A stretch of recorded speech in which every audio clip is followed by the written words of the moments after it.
Ed Bernstein. If you don't think sex trafficking is happening here in Las Vegas, you're wrong. And with me today to talk about it is Chief Deputy District Attorney Pete Thunell. Welcome, Pete. And Christina Vela from St. Jude's Ranch. Yes. Now, I got to say, I mean, there is a little bit of confusion between St. Jude's Hospital and St. Jude's Ranch. You want to talk about the difference?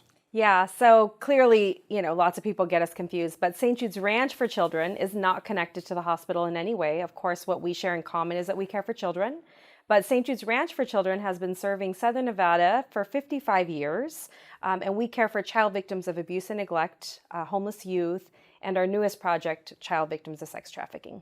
And you're in Boulder City. We're in, right? Our main campus is in Boulder City, but we serve kids throughout all of Southern Nevada. Right, facilities in Boulder City. And we'll Yes. talk about what you're doing with the Yes. facility in a little while. But Washington Post recently did a story centering really on Las Vegas and the need for taking care of children regarding sex trafficking. It was kind of an awakening for many of us to know we had such a problem in Las Vegas. Pete, I mean, you've been prosecuting these crimes. Why does Las Vegas have a bigger problem than most cities? Well, I think first and foremost here in Las Vegas, you get such a tourism industry. I mean, so many of the people are coming in from so many different parts of the nation and around the world. And Las Vegas, it's kind of understood like, hey, you're here to kind of cut loose, have fun. And so it kind of comes in unfortunately kind of with the undercurrent of like, we're here to have fun and kind of cut loose. And so you get a lot of people who start to come in here and try and dig into that tourism money. And so you get the prostitution. And with that, it goes hand in hand the sex trafficking so often. And so unfortunately, because of that, Las Vegas is kind of seen, you have it from people from here in Las Vegas, then you have it from just different states and different areas where they come in here thinking, well, this is a place where we can go to the Strip and we can meet people and we can sell like that and make money like that. And so unfortunately, it's a problem here, like you said. Yeah, and it's a problem not only for adults, but particularly for children. And I was surprised to learn that the majority of the sex trafficking with children are really residents. They're not really runaways coming from other cities. Is that Right. correct, Christina? Yeah, the data is becoming more and more available, right, as the community becomes more aware of child sex trafficking. But what we know, there was a study with Arizona State University where they tracked 922 child victims over 8 years here in Southern Nevada. And they were children, and primarily the majority of those children were residents of Southern Nevada. They were not brought here from other states. And so that means, it's our kids in our community that are vulnerable and are being preyed upon and falling into this lifestyle. And when you say children, these are not only under 18, but some of them as young as 11 years old? Yes. Yeah. The youngest person that we've been called to help at St. Jude's Ranch for Children was 11 years old. And she had been sold in our community for about 6 months before an undercover detective found that she was on the Strip and indeed was 11 years old. Does this affect primarily minority children, or there is no division like that? I would say, it crosses all, ethnicities, races, and socioeconomic status. Certainly kids that are in poverty or coming from, challenged life experiences are higher risk. But really what it takes is a young person who feels alone in the world. So that could be a kid from an affluent, household where their parents are maybe not available.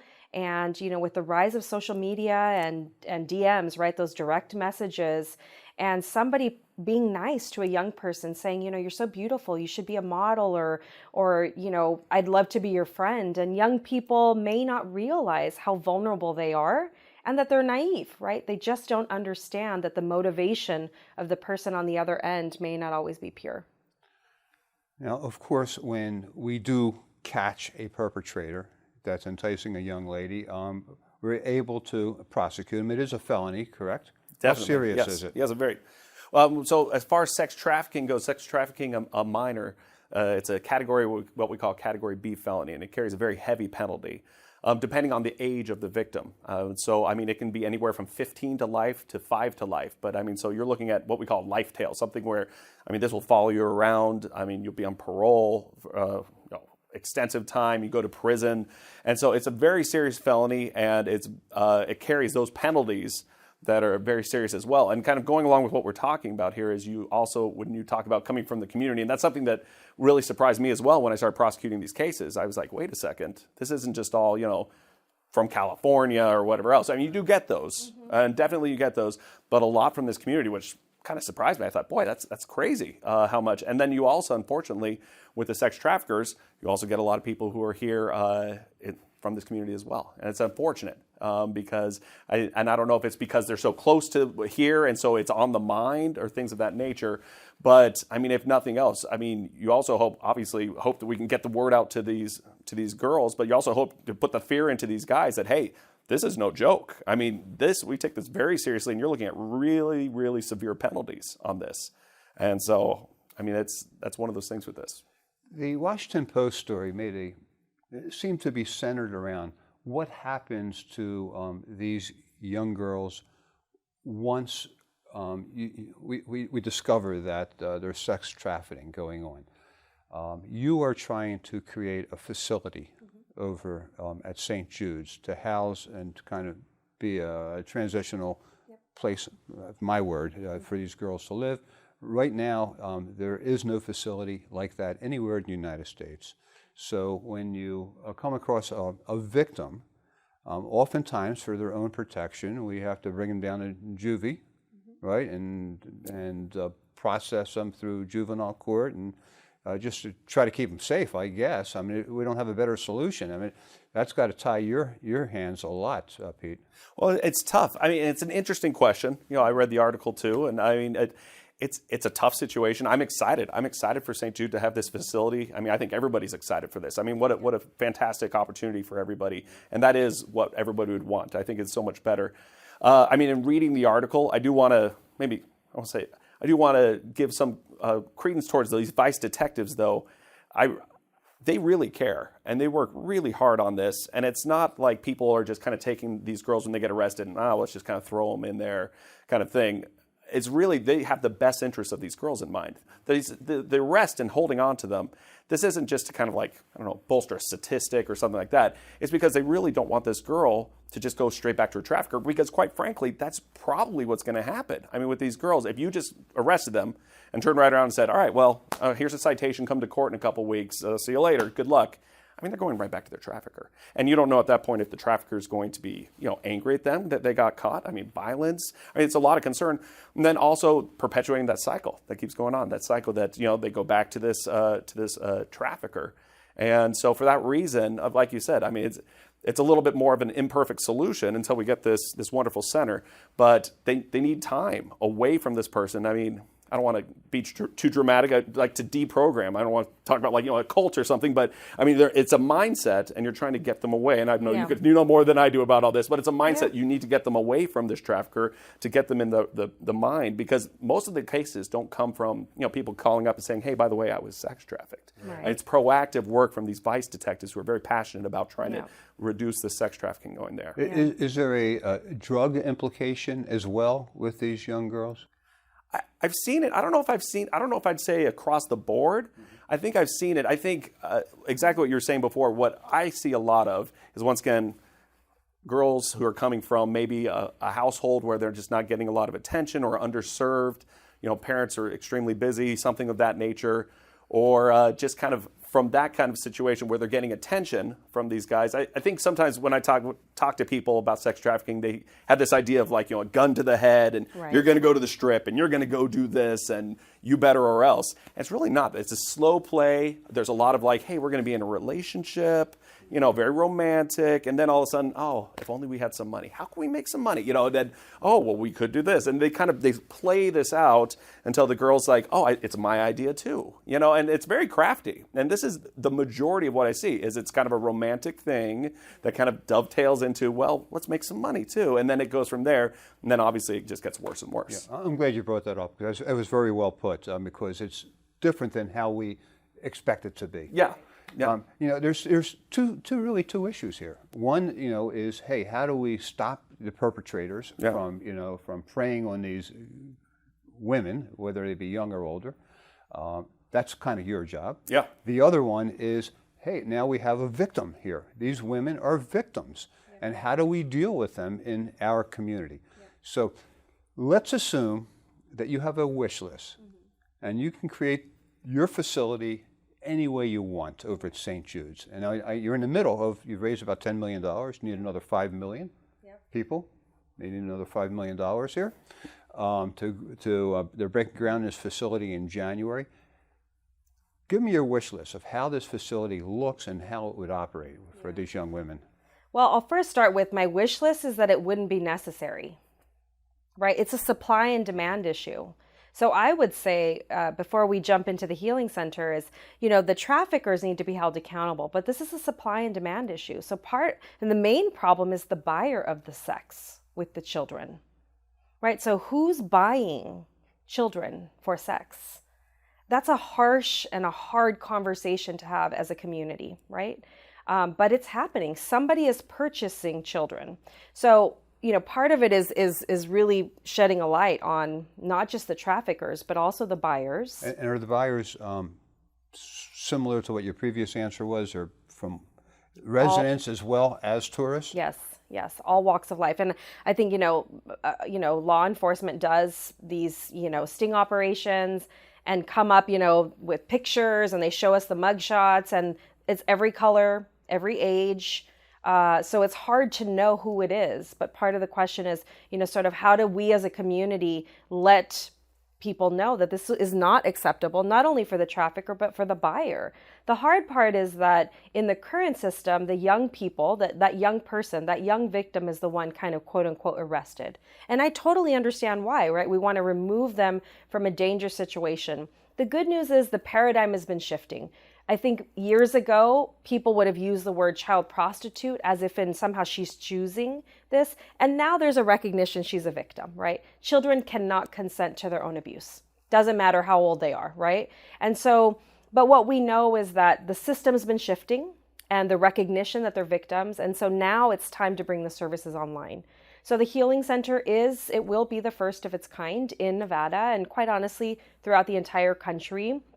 And it leverages what St. Jude's Ranch for Children has been doing for over 50 years, which is providing care to children with complex trauma that have been victimized in multiple ways. Unfortunately, adults do a lot of really awful things to children, and we, for 55 years, have been caring for them. So the Healing Center will be 10 acres, so it's a lot of land dedicated to a place of restoration and a place of joy and a place of hope. Because these are children. And so not only do we want to treat them as victims, because yes, indeed, they are victims, but we want to prepare them to be thriving members of the community. How do we break the cycle of abuse and neglect, right? And sex trafficking is a form of hidden violence. It's sexual assault. It's sexual violence. But most young people that we've worked with that are victims of sex trafficking, that was not the first time they were victimized. They might have been sexually abused at age 2. And then they were physically abused at age 5. Including by parents. Absolutely, right? And so it happens, it starts young. And for a lot of these young people, right, that pathway is that they were sexually abused, and then they were physically abused, and then maybe they were in foster care, and then they bounced around from home to home, or they ran away to run away from their pain.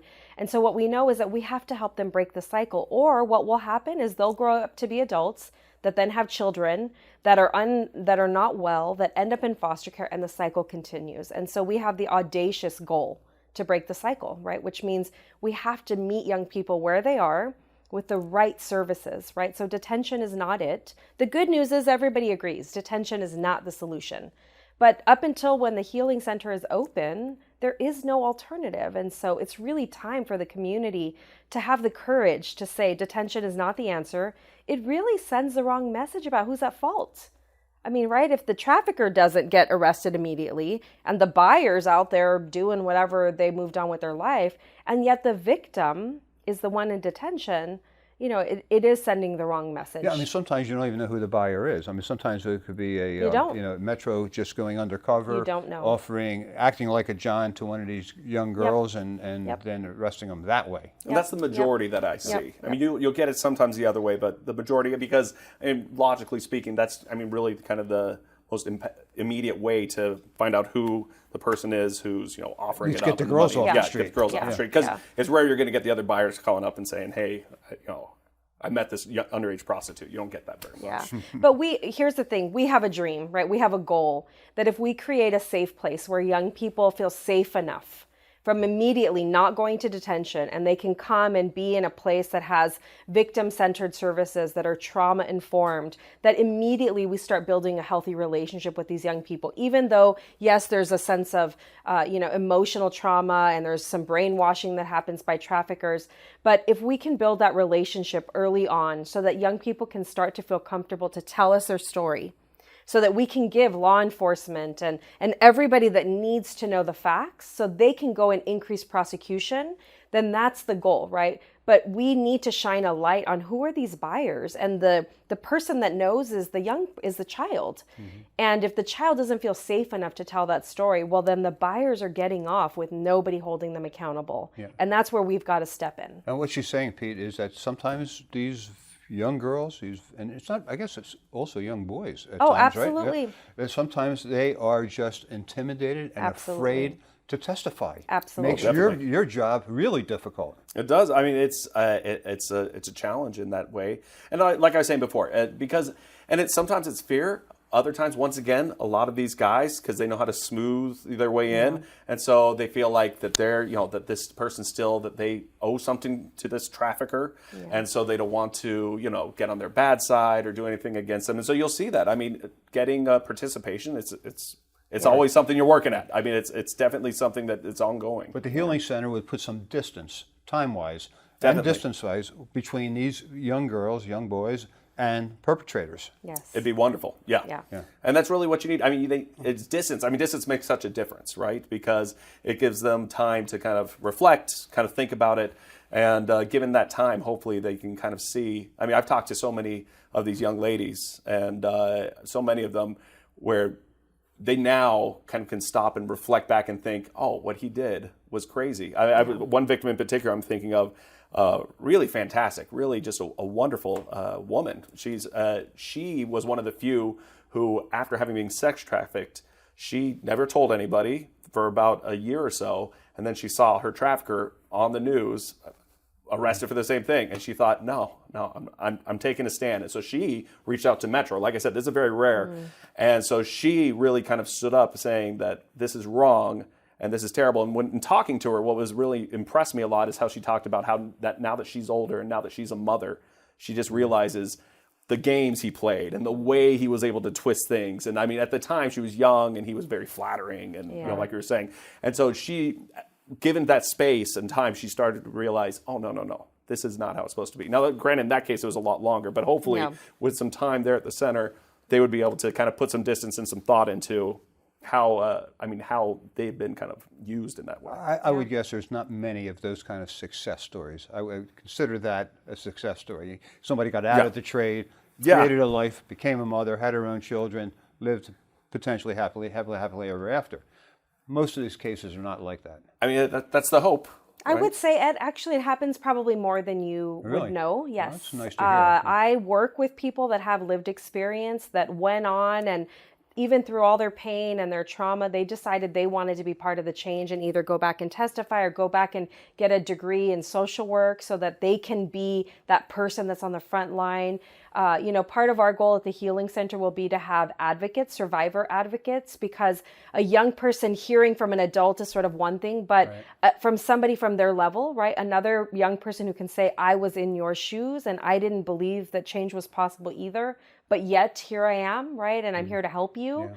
So that lived experience is such an important part. But I would offer that, I've met some incredible, a lot of them primarily women that I've met more recently, but incredible women that are doing just amazing work in sharing their trauma so that others can understand how it happens. And it does oftentimes start, like he said, as a relationship. They thought that was their boyfriend. They didn't realize that they were the victim.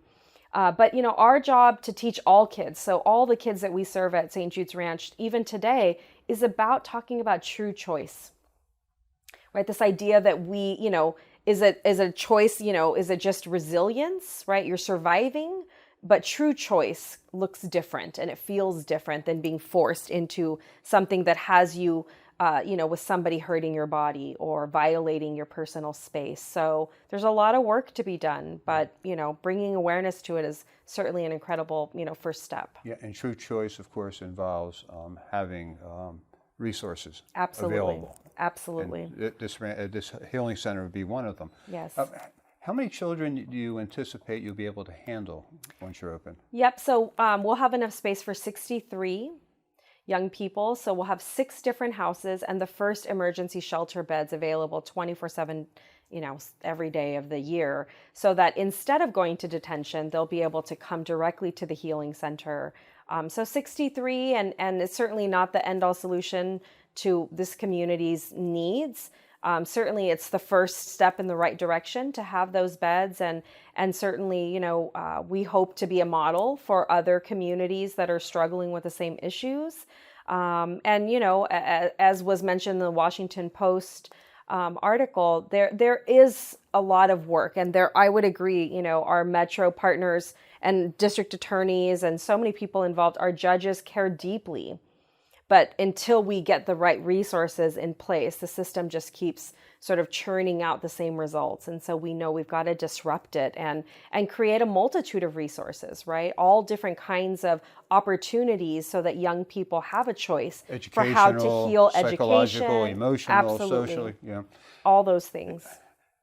It's going to cost $15 million to create this campus, Yes. create this wonderful facility. Once again, they're breaking ground January 1. Yep, January. But then you have to maintain it. Yes. Right? I mean, obviously, Yeah. it's not self-supporting. Correct. Right? So how do you go about maintaining, the day-to-day operations once you're open? So it'll be a combination of approaches. So one is leveraging grants, community grants, corporate grants, state and local and federal grants to support that. Of course, reimbursement rates from the county, as we're a county placement. But then we fund the gap through fundraising, because our quality of care is such that we have to fundraise, because the reimbursement rates that we get is not enough to provide the quality of care that we're committed to. So this is the way we've operated for 55 years, is a combination of strategies. But I'll tell you, the only way we've been able to survive, especially during COVID and all these challenges and caring for so many kids and young people, is through the generosity of our community. Last year, we served more kids across all of our programs. We care for homeless youth, children living in foster care, separated siblings in foster care. So there's just so many young people in need. And so, people can get involved, can donate, can become a foster parent. There's so many ways to give back. Nevada is such a strange place when it comes to sex. Mm-hmm, it is. Still the only state in the country that has legalized prostitution outside of Clark and Washoe counties. Right. How much of that is an impact on this problem? And I'd like to get each of your 5,000%. opinions, Yeah, it's like a lot. each of your opinions on what would happen if we just legalized prostitution for like 21 and over. Would it help this problem, or would it make it worse? You're asking my opinion? Yeah. I think it would make it 100 times worse. I really do. You're asking my opinion. That's really what I think. On a personal level, this is how I view it. And once again, I work every day with the detectives, and I get all these cases. Every day I'm getting new cases. And so from my viewpoint and what I see a bunch of detectives holding a dam right there. Mm-hmm. And the prostitution of people coming in. And as I was talking about, bringing in juveniles, bringing in adult females, this wave of prostitution that comes in just by Vegas being Vegas. And as you said, the sex element and all that, just Vegas being Vegas in that sense. But these detectives and all these other people and these people trying to stem this tide as best they can, I feel like if they legalized it, then it would just be, I mean, the wave would be unbelievable. And then from just a practical matter, from as a district attorney, I think, all right, well then how are we going to find these traffickers? Because now I don't have a detective out there looking for somebody who's a prostitute. They're not going to can't arrest a prostitute. Good point. And so now we're just sitting by the phones hoping that a girl calls us. And as I said before, in my experience, that's very rare. It's extremely rare, proactive. And so I'm not saying every person out there prostituting is being trafficked, but I think the level, and you could probably speak to this, the level of exploitation happening there is beyond what I think most people think. I think you watch Pretty Woman in movies, there's this idea of like, oh, prostitution, she's making a decision, having some fun, making some money. Right. There's this kind of Hollywood idea.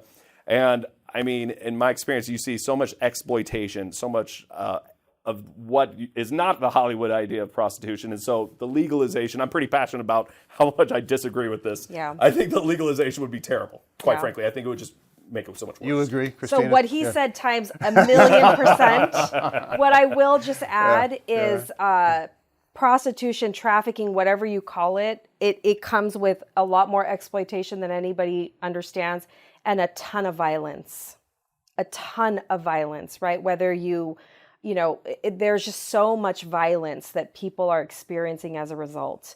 And it's a hidden form of violence, right? It's sexual assault, it's sexual violence.